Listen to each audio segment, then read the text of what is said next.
Welcome, everyone. Apologies for the delay. We were just working through some technical difficulties, so we appreciate your patience. We're so glad that you're here with us today, and we really hope that you have been enjoying ISOJ so far. I want to give a special thanks to Google News Initiative and the Knight Foundation for sponsoring ISOJ, which is in its 22nd year. This year, we had more than 7,200 registrants from 130 countries, and we're really happy that you're part of this year's audience. So today's workshop, it's called Going Beyond Advanced Search, Google Tools for Journalists, and it's led by Mary Nahorniak, who is a Google News Initiative Teaching Fellow focused on collaborating with journalists and entrepreneurs to drive innovation in news. This workshop will help you to become aware of some really useful Google tools that you can use to help enhance your work as a journalist, because there's a lot more tools that Google offers beyond just the advanced search. So before we start, I want to remind everyone that this same workshop is also being held in Spanish with Google News Lab's Juan Manuel Lucero.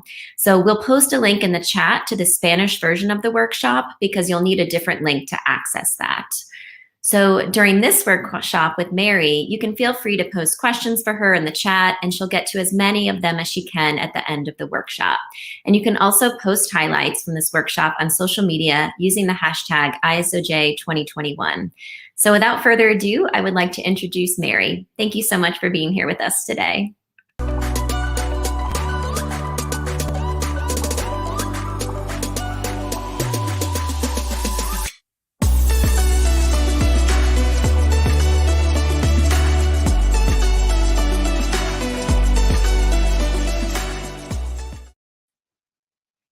Good morning, everyone. Good afternoon, depending on where you are. Thank you so much for joining me today for this session, Going Beyond Advanced Search, New Tools for Journalists. Google has given a session like this for a number of years at ISOJ, and this year we want to go beyond the basics and showcase some new products that were built specifically with journalists in mind. A little housekeeping, you heard this from Mallory, but I'll say it again. If you have questions or comments, you can put them in the chat or you can use hashtag ISOJ on Twitter. I'm sure you're all old hat at this by now on day 3. I will check at a few points throughout the session for questions, and we'll also do them at the end. So if there's something you want to go deeper on, please don't hesitate to ask. A little bit about me and about us. I'm Mary Nahorniak. I'm a journalist, and I'm the US Teaching Fellow for Google News Lab, which is part of the Google News Initiative. I started working with Google just a few weeks ago, and I was most recently the Director of Audience for USA Today, responsible for all of our digital platforms and a 24/7 global team that help program those platforms. I've also been the breaking news director at the Baltimore Sun. I've worked for a news literacy nonprofit called News Trust, and I did a stint in Kuala Lumpur, Malaysia, working for a mobile internet company. The GNI, a little bit more about Google, is our effort to build a stronger future for journalism. My role focuses on the first of the 3 E's here, to elevate and strengthen quality journalism. The other areas of focus for the GNI are evolving business models through programs like Subscribe with Google and empowering news organizations through innovation. That's mainly achieved through our regional innovation challenges, as well as our development of tools for journalists. I'm passionate about helping journalists connect with audiences, so let's dive in. If you save one URL today, save this one, g.co/news training. This site will allow you at your own pace to learn all about the elements of digital journalism, from finding, verifying, and visualizing stories on the web. And I just learned this, today we have a brand new training on our Pinpoint tool, which we'll go over also today together.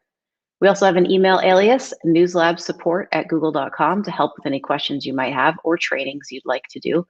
Those will reach me and reach some of my colleagues as well. So here's what we're going to cover today. You might find that you know some of this, but I hope it'll spark some new ways to use these tools, and I believe there's something new here for everyone. First, we're going to talk about advanced search. So some simple steps for finding information on the web to find it more quickly, more easily, and have more targeted search results that you need. Search is only as good as the query that you use, and I know you've found that through practice, and this is going to help you find what you need when you need it. Second, we'll walk through the new tool called Pinpoint that I mentioned and how it's being used in newsrooms around the globe. And third, we'll look at Google Earth Studio and a brand new feature called Time Lapse. Let's start with advanced search. We're going to start with some of the basics, and we'll build quickly from here. So this will be a progressive set of learning. So as you know, good journalism is all based on research, questions you have, things you've noticed. Marie Colvin would talk to people in war zones to find out what was really going on, while these two guys at the bottom, Woodward and Bernstein, of course, spent months researching documents and meeting Deep Throat before they broke Watergate. Research, whether it's from the field or from your desk, is at the core of all good journalism, and one of the most powerful research tools is Google. Given Google's core mission to organize the world's information and make it universally accessible and useful, it's often the first stop for research. I find myself typing things into the search bar without even realizing that I'm Googling something. The goal of the engineers who work on search is that the perfect search engine should understand exactly what you mean and give you back exactly what you want. But we do still need you to be precise in how you query Google. So let's talk about search refinements. The reality is that creating a perfect search engine is hard, and sometimes your search experience requires additional tools to get the job done. There is no one right way to use search, but with the following tools, you can often find different results than you might find with a typical keyword search. So let's dive into some of these. So you probably know this one already, but you can use the minus sign to specify items that you don't want in your results, like ingredients in a recipe. For example, if you want salsa without tomatoes, or like me, if you want salsa without cilantro, which is a divisive verb. Or in this example, you want to find the speed of a Jaguar the car. So you can see that we've minused out cat. You could also flip that search and minus out car to find the speed of Jaguar the animal. You might also see an information box at the top of your results pulled from a definitive source. And you may still find ads, which will be related in the results, regardless of the search modifier you use, but those will always be clearly identified. You can combine keyword searches with a site colon search. So you can see here that we're searching the BBC site for the word Brexit. And I've used this a lot of times when I find that a site search isn't as powerful as I want, it's not as intuitive as I want, or if it's broken, which does happen.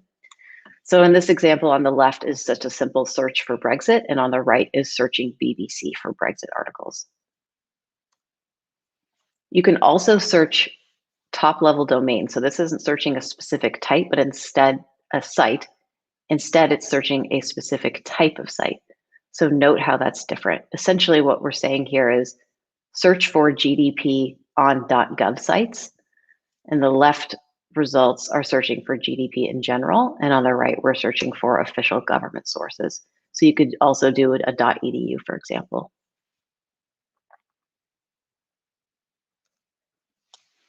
This one was new for me. I love this one. So this is a related site search. In this example, we're looking for sites that are like gettyimages.com. So on the left, if you simply search for Getty Images, this is what you would expect to find, a bunch of results related to Getty. On the right, we're searching for sites that are like Getty Images. So that might be a way to find other stock footage, other photography. This is a great way to find other music sites, or even just search your own site and see what comes up as similar to your own. Could be an interesting way to find a new competitor or find how things are grouped together. The cache feature is really interesting. So you can use this to find the most recently cached version of a website. Cache tells Google to load the last saved version of a website. Google takes a snapshot of each web page as a backup in case the current page isn't available. So those pages then become part of the cache. If you click a link that says cached, you'll see the version of the site that Google has stored. So for a couple of use cases, think about last year. This would have been really helpful when the CDC was removing data around COVID testing. Also think about whitehouse.gov and the different variations that it went through. If you want to find an older version of a website than just the last cached version, you can also try something that I'm sure you're familiar with, the Wayback Machine at archive.org. So while we like to share Google tools, we also want to share just great tools with journalists, and this is one of the best. So this can be really useful. This is a file type search. It's the difference between the results of a straight search for expenses on the right, which is giving us a definition of the word, on the left. And then we have the defined search on the right. You will get much more precise results with just .csv files.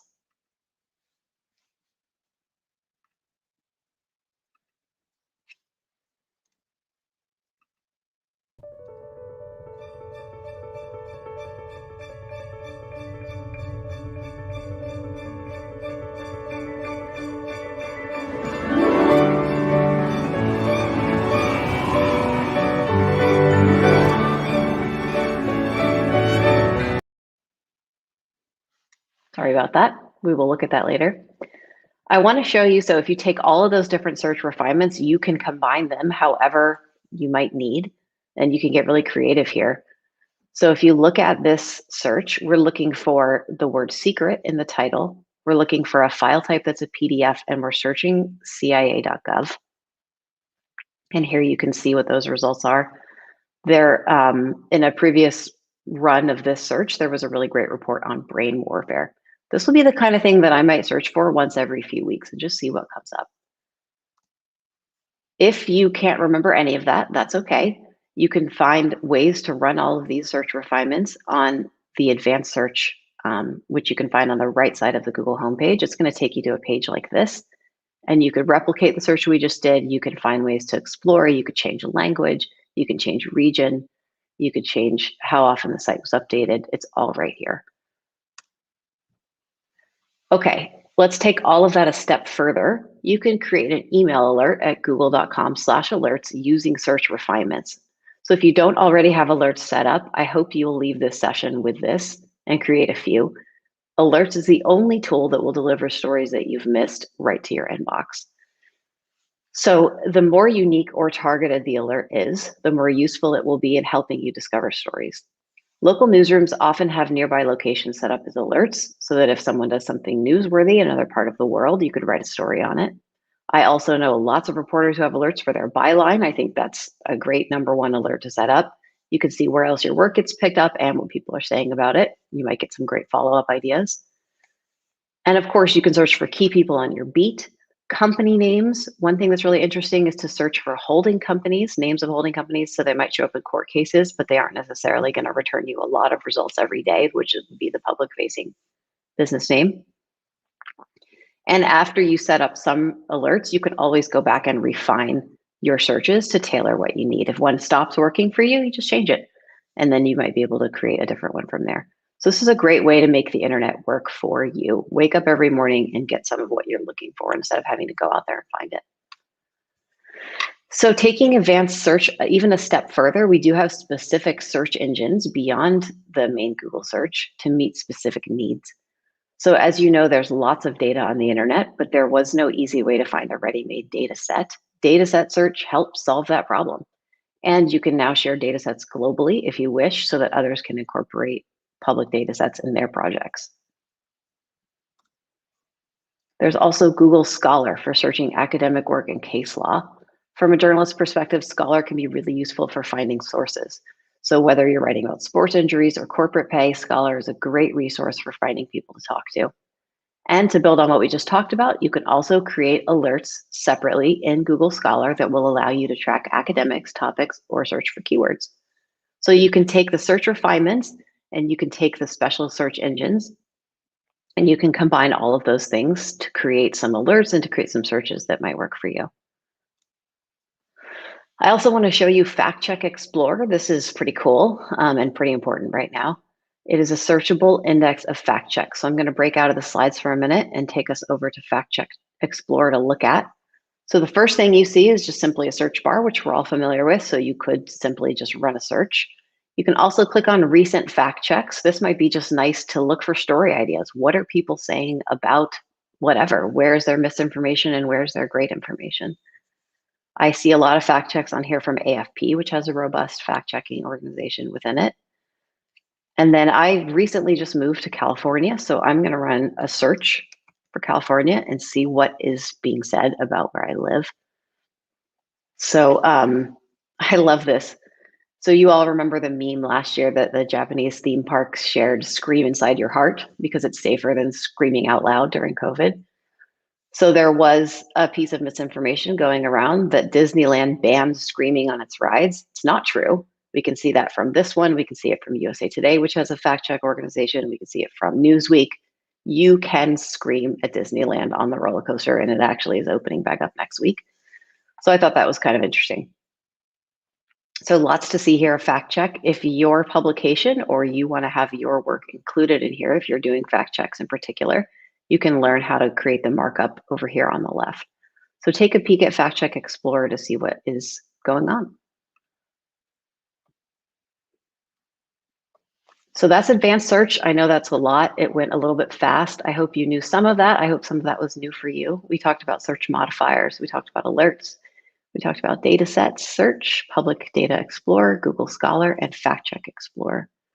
I'm going to take a quick pause and check if there are any questions, and then we'll talk about and look at Pinpoint.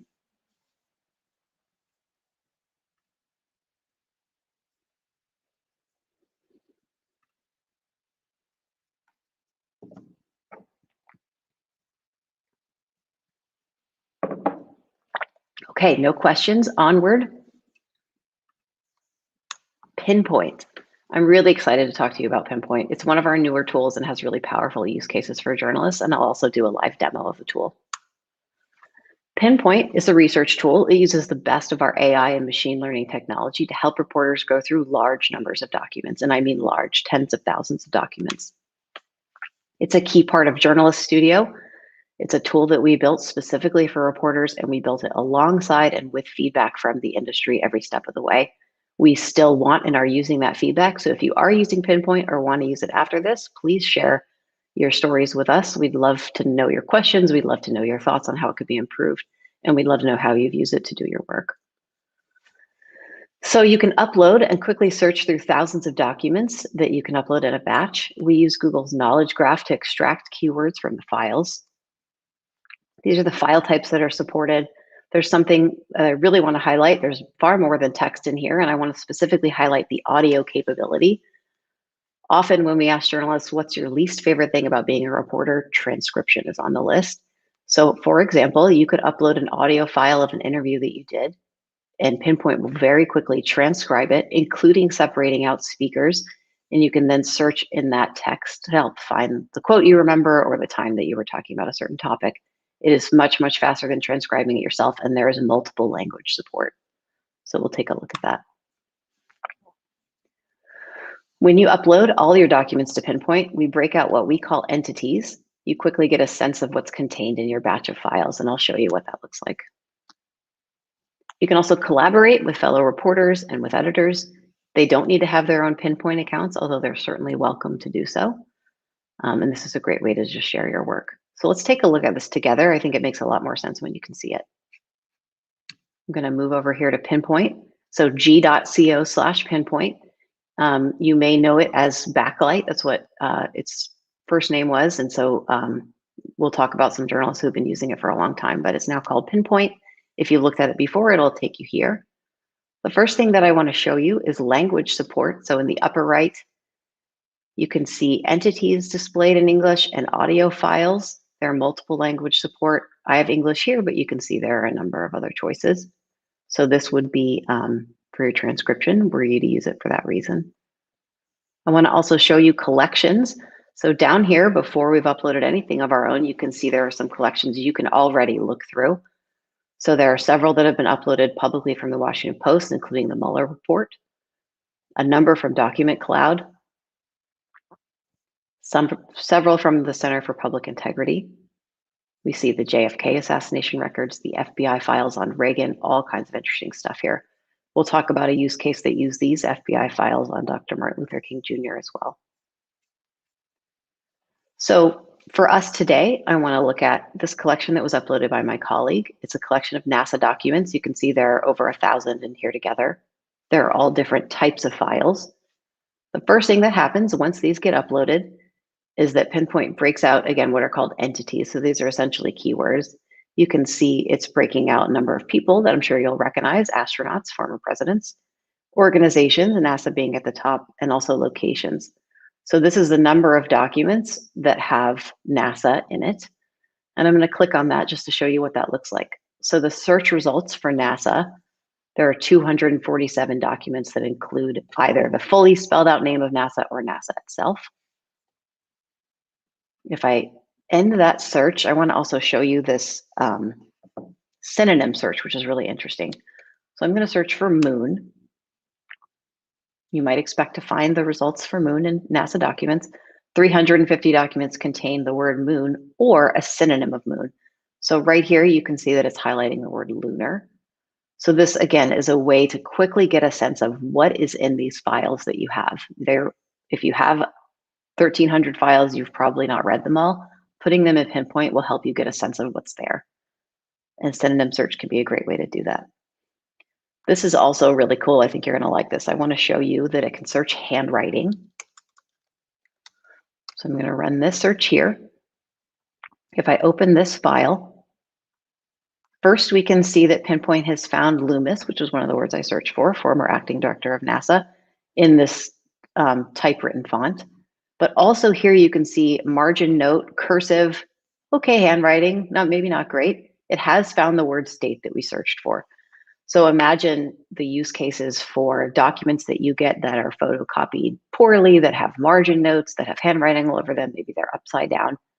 Pinpoint is still going to be able to search through those and find what you're looking for to help you get a sense of what's there. Think also about political reporters, the files they might be looking at, the margin notes that might be contained too. This will allow you to search through it. So I think that's pretty great. You can also search inside of images for words. So if I run a search for panda, this is not going to show me all of the photos that contain pandas inside my collection, but it would show me a photo that had the word panda in it. So in this case, I'm going to search for this series of letters as a rank. If I click in this, you can see that in this photo, STDN is contained in this person's desk on their nameplate. STDN right there, Google is able to actually find the letters inside the photo. So that can be really great. And finally, I want to show you that audio search.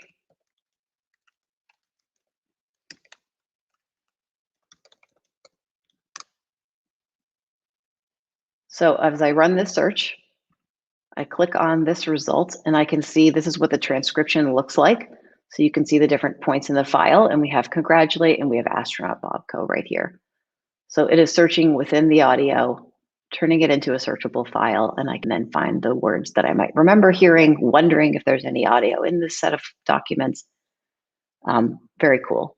So I want to show you how Pinpoint can then help you create that work. So let's look at some real world examples of journalists having used this tool to build some of their stories.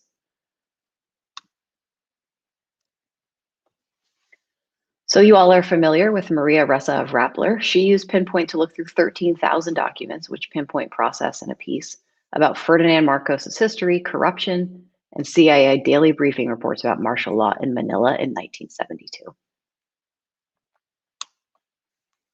Reveal for the Center for Investigative Reporting used Pinpoint to search through thousands of pages of emails and records from health agencies from around the country to report this story.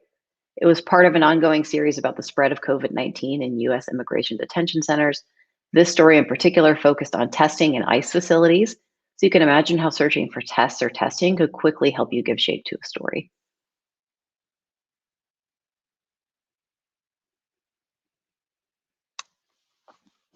In this example, Boston Globe reporters got hundreds of documents in PDF format that were really clunky, so they weren't photocopied well or they were upside down.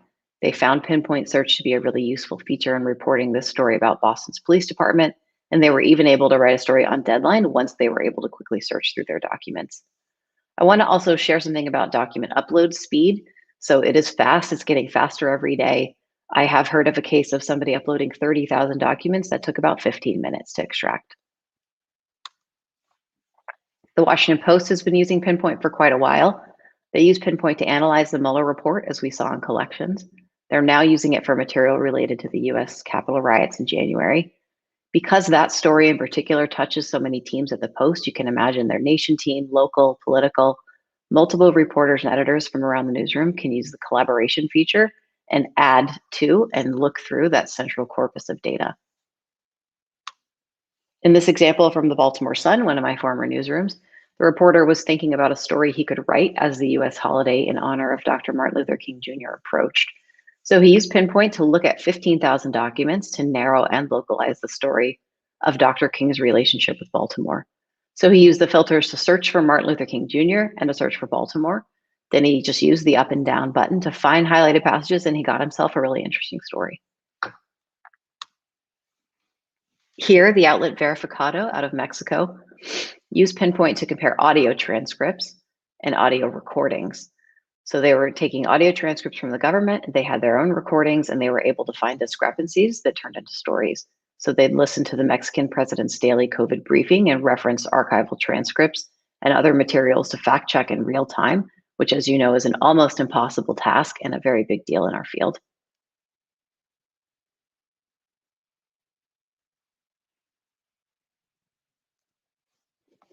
To report this story on nursing home deaths across the country last June, USA Today looked at hundreds of documents. This is a classic USA Today story where journalists will look at how 50 states are doing on something. And Pinpoint helped the reporters determine which stacks of documents were not worth looking at. So it helped them quickly refine where the story was, where it wasn't, and what their unique angle was going to be.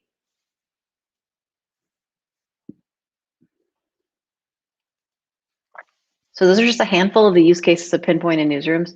There are lots more. Again, we'd love to know if you use it. We'd love to know what you find useful or not about it. I'm going to break here and check for questions. I do see some filling up, so let's see. What languages are available and are these tools free? The languages are changing rapidly. So if you go into Pinpoint, you should be able to just see them. It is free. Any journalist can have an account. If you go to g.co/pinpoint, you can quickly register, fill out a form, and you should get access fairly quickly. Just taking a peek at questions here. Does Pinpoint analyze audio files and podcasts? Yes, you can upload audio file types that are supported, and it will extract the transcript. Can it transcribe video files? I don't know the answer to that. I'm going to find that out. I'm going to make a note of that.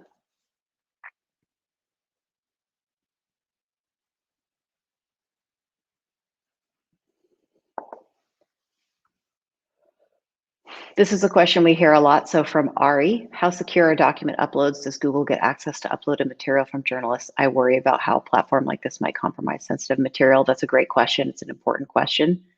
So Pinpoint shares the same kind of security that our other products like Gmail and Drive do. So it's uploaded for you. It's uploaded for any collaborators that you might add. Can I transcript Zoom files? I love that question. So I think if you can break out the audio, which you should be able to do once you've saved your Zoom recording, I believe so. Does Pinpoint turn PDFs into audio? No, I don't believe that we do the reverse. Are journalism or documentary film students eligible for accounts? Yes, I believe so. Please go ahead and sign up. Oh, this is a great question. Can Pinpoint fact check photographs if they were manipulated through edits? So that's not something that Pinpoint can do. We have a separate training on verification, and we can talk about a bunch of different tools that can help you look at photos and see if they've look at sort of the origin, the provenance of photos, and if they might have been manipulated. Let's see what else. Another question about just file upload. So I talked about how quickly they can upload, how many it can host. Those capabilities are very robust. You can also delete them as soon as you're ready. You can remove entire collections. You can remove files. So I didn't show you how to delete, but it's in there. Okay, great questions. Lots of interesting use cases for Pinpoint. Thank you.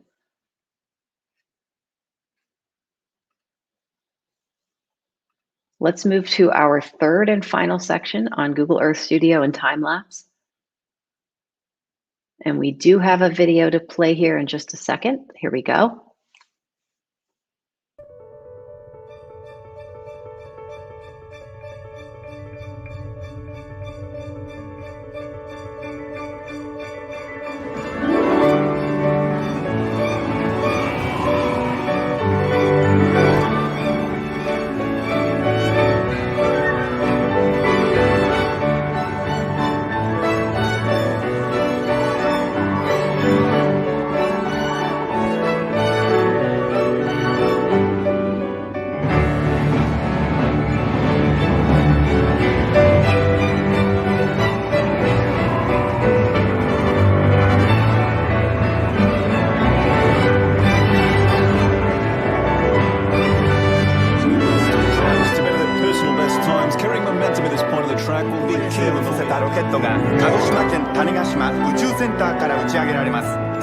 The U.S. Women's National Team will be celebrating their record-setting third Women's World Cup trophy in the 5 boroughs, with the ticker tape parade later today in Lower Manhattan.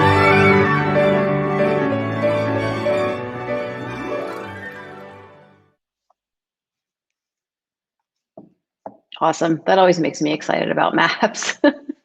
So I want to talk today about Google Earth Studio, which is part of the suite of Google Earth products. And I want to also show you time-lapse, which is brand new and it's super awesome. So a little bit about Studio. At the highest end of rendering 3D imagery from Google's 3D modeling and satellite imagery database is Google Earth Studio. It allows you to explore the globe and create video and image files for your own storytelling. If there are any fans out there of the history show Alone, and I'm one of them, this is how you can create their excellent zoom to of locations that you see their production team do over and over each episode. And if you've watched the show, I think I have the topography memorized now of Vancouver Island. I don't know how many times I've watched them zoom to that. So here's an example from El País, which shows the spread of a chemical explosion. This video was created in Google Earth Studio and extracted for this project.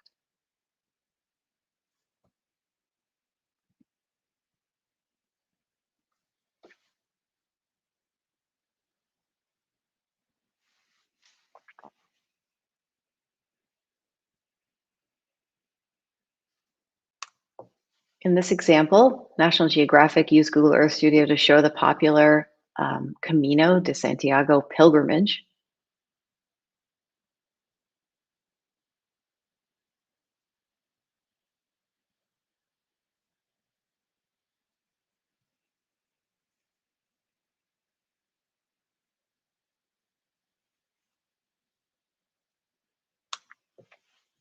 This amazing piece on Mount Everest from Australian Broadcasting Company was made using Earth Studio, and it was worked into the back end of the site to trigger as you scroll. And so this is how those popular scrolly telling stories can be made. You can download out of Earth Studio into a cloud MP4 recording, which is new, and that's really helpful. So this is not simple to build, but it certainly can be done, and you can use footage from Google Earth to do this. It is free. It is you're able to use it without issue. These are the current locations in the world where we have high quality 3D imagery, and we're working to improve that every day. Okay, I want to show you time lapse. So we'll take a look at it as well. With this latest update to Google Earth, you can now create time lapses and look at how the surface of the planet has changed. So Google Earth is the world's biggest publicly accessible repository of geographic imagery. For the past 15 years, billions of people have turned to Google Earth for the broadest view of our planet. From endless vantage points you've probably peeked at Mount Everest, found yourself flying over distant cities and landmarks, or just exploring your hometown. But our view of the planet was always a little static. It was a single snapshot in time. So since launching Google Earth, we've been exploring how our 3D replica of the world could reflect our planet as it truly is, a living, breathing, changing organism. So working with the US Geological Survey, NASA, and Time, Google released more than a quarter century of images taken from space, compiled for the first time into an interactive time-lapse experience.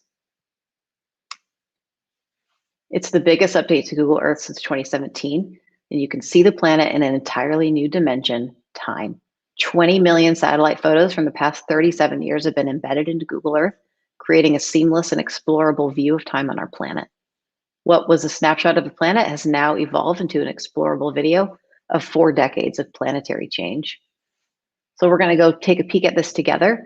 Here's how you can do it or where you can do it, g.co/timelapse, or you can open Google Earth and find it from there. So we're going to go over here together. I'm going to click on the ship's wheel, Voyager, and I'm going to move through here to find the time lapse, which is right there. I'm going to click into it, and it's going to just take us somewhere to start, as Google Earth often does. And I could just do this all day. I won't do it all day and make you watch, but I want to show you a couple of cool things, and I hope you'll explore it as well. As you know, it can be a little bit resource heavy. It looks like we're having a pretty good connection here today. So again, this is time lapse. This is showing changes in the Gemini Mountains. The first way of using time lapse is just by searching. So as I mentioned, just moved to California. I'm going to search for the mountain that's in my county, Mount Tam. We're going to zoom over there together. Oh, we were in Australia. Cool.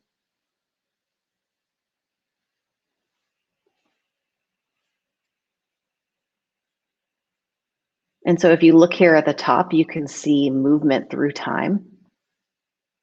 When I get deep into a list of locations, sometimes this goes away. So I always try to make sure to scroll up so we can actually see how it's changed. You can also click on feature locations. There are about 200 in here grouped under these categories. These are really interesting, important, and some of them are incredibly devastating, showing climate change. One of the ones that I like to look at, because it is just so striking, is the change to glaciers around the world. This is taking us to one in Antarctica. So we can look at this together, and then I want to show you one in Greenland as well.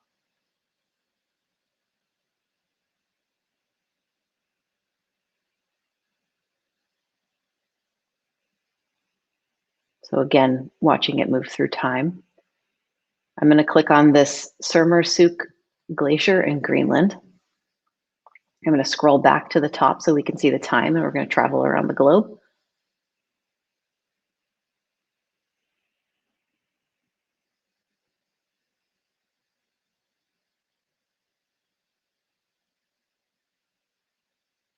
So look at that. By about 2010, there was very little ice and snow left. 2020, it doesn't even look like a glacier anymore.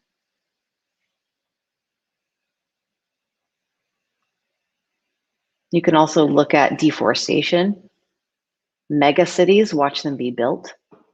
This one is cool if you just want to do some exploring. Mesmerizing changes. This is just some places on the planet that have changed so much in the last quarter century.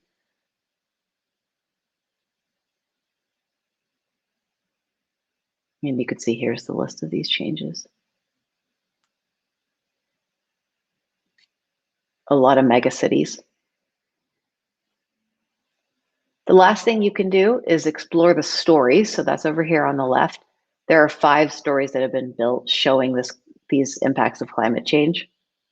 They were done in partnership with Carnegie Mellon University.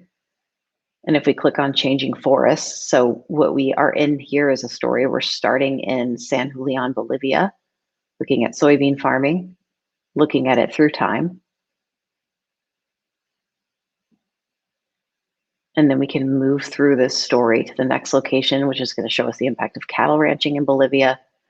And essentially, we've created a story. It doesn't necessarily look like one that you might see on your website, but this is something that you could create using Google Earth Studio and with time-lapse now included.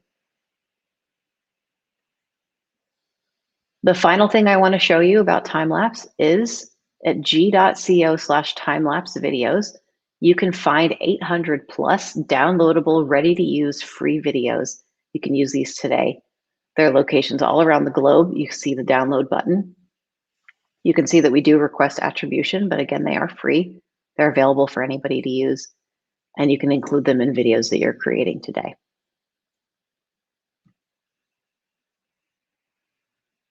So again, time-lapse, you can search, you can explore with the lists, and you can learn with the stories. And here are those videos for you to download. So we've gone through a lot today. We've gone through it pretty fast. I'm going to check for questions. We have a little under 15 minutes left. This is a great time to see what you're wondering about. I do want to update. I heard from a colleague that Pinpoint doesn't have video support, but if you can extract the audio from the video, then it would be supported in the way that we talked about. Can you add photos into Google Earth so that you can do time-lapse of photos you've taken, asks Betsy.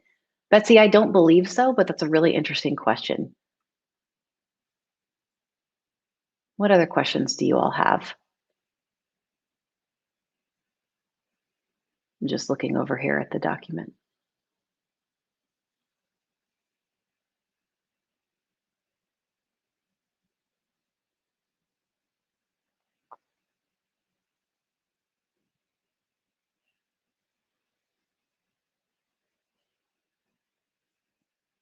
Here's one that I know how to answer. Who can we contact if we'd like to have private trainings on this in our newsroom? You might very well have me. You can contact newslabsupport@google.com. Thank you, Kara, for that question. If you reach out to that email alias, we'll find the best person to set up a training for you. Another question about collaborators in Pinpoint. So is Pinpoint collaborative where anyone can share documents? Yes. If so, who are the gatekeepers? Great question. So the gatekeeper of the collection would be the person who owns it, so the person who started it. Similar, think about when you share a Google Doc, if it's one that you created, you're the owner. You can add other people as editors, you can add them as viewers. In Pinpoint, you'll be the owner, but you can share other people as collaborators as well. So you would be the gatekeeper in that sense.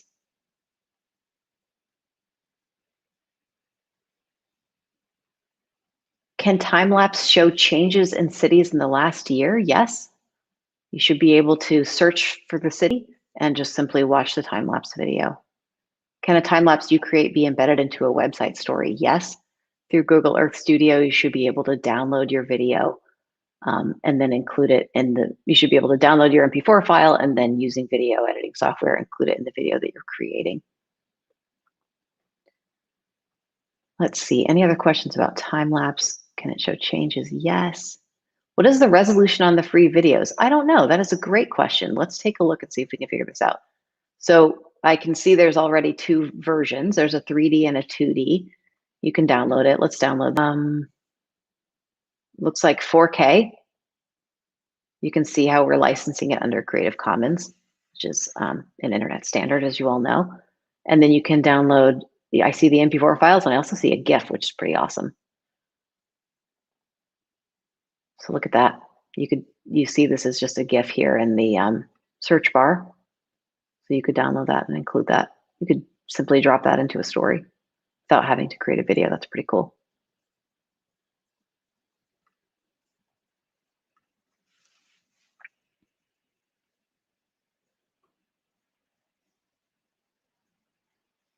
Let's see, looking at questions. The Google Data GIF Creator is great for creating quick data GIFs. Yes, it is. If you haven't looked at GIF Creator, it's very cool. It's very simple. It's really nice for social to simply just showcase something. Are there any plans to further develop that tool? I don't know. That's a great question. I will try to find out. Right now, you can create a couple of different kinds of GIFs.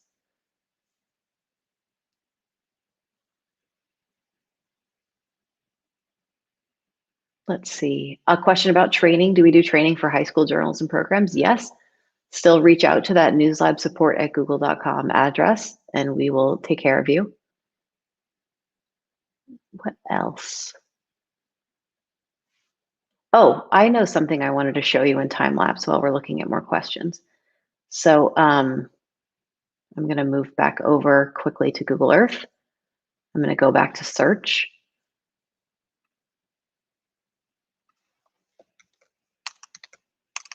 I want to search for Penang, Malaysia.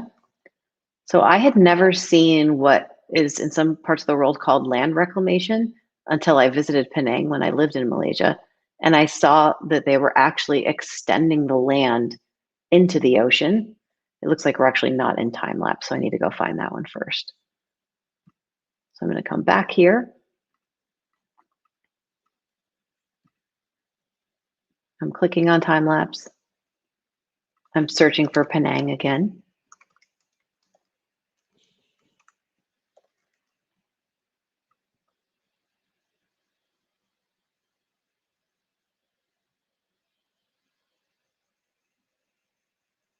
So if you look, it's rebuilding itself again, but I want to kind of get all the right stuff in the frame here. Watch over here and watch over here as over time, you see land actually be extended out from the mainland into the ocean.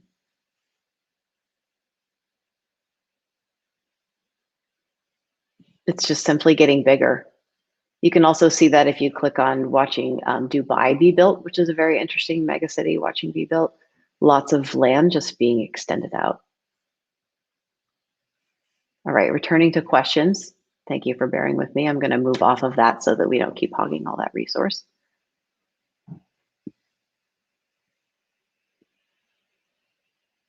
Do we have any metrics about how users react to the use of Google Earth in a news report? No, but I love that question and I'm going to find out. So what do we hear from users or what do we know about their engagement rates on Google Earth video? That's a great question. Okay. Somebody wants to know if I'll put the email address up to contact us. Yes, I will. Let me actually move to that as my default slide. Thank you. I will leave this up as I continue to answer your questions. Thank you. You can write down these addresses. You can take a screenshot. That News Lab support is the one that I mentioned a few times. You can also email me. I'd love to hear from you. How did we do today? Questions you have, let me know. Okay, I'm just scanning the list of questions again. Thank you guys. These are wonderful questions. A lot of tactical stuff and some big picture strategy questions as well.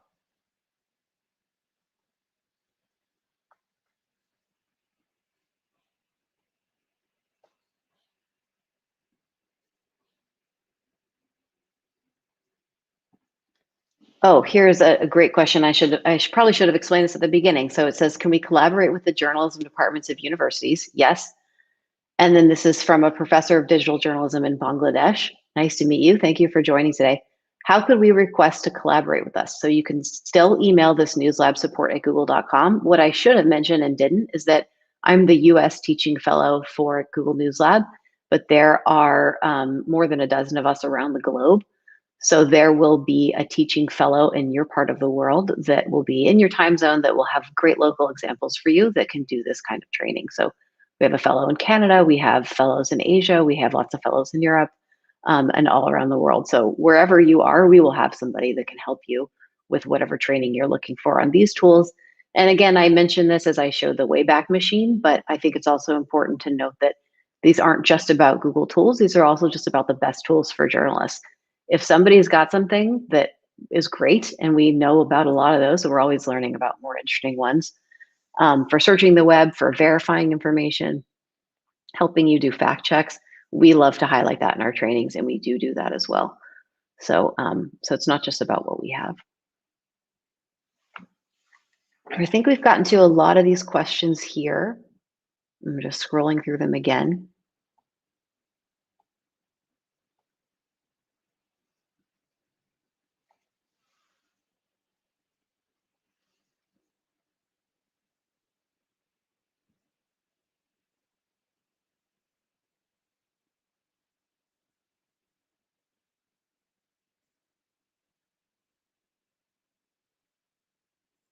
Okay, I think we've gotten to a lot of them. Thank you all. Thank you for your time today. Thank you for joining me, for your good questions. I love to hear how you use these tools. I hope you found something new, something that sparked and maybe a new way of using something that you've been using, but you have a new idea for it. Again, please take a screenshot of this slide. Please reach out to News Lab support or to me. Happy to help figure out, answer your questions, take care of your training needs, and find ways to support you in doing the great work that you're doing every day. I'm going to kick it back over to Mallory. Thanks, Mallory. Thanks, everyone. Great. Thank you so much, Mary. That was wonderful. It was so interesting to learn about Pinpoint and time lapse and Google Earth Studio and really discover how you can use these tools for journalistic purposes. And I think that this is a workshop that people will really want to revisit in an ongoing way. So I do want to remind everyone that we are streaming all ISOJ sessions to YouTube. So a recording of this workshop will be available immediately after the fact on our ISOJ YouTube page. So you can also eventually access it on isoj.org as well. So we'll make it as widely accessible as possible. So thank you again, Mary, and thank you to Google News Initiative for being an ISOJ sponsor this year. Now, I hope those of you in the audience will tune into our Wonder Room where you can mingle with other ISOJers and speakers, and we will have a link to that chat room in the chat for you, so you'll be able to access it right after this workshop session. And then we'll hope that you'll join us for our next panel, which starts in about a half hour at 1 p.m. Central Standard Time. And this panel will focus on how to combat online violence against women journalists. Really important and pressing topic that we want to have a lively discussion about. So we will have a group of experts discussing that topic, and we really hope that you'll join us for it. Thanks so much for being here with us, and see you soon.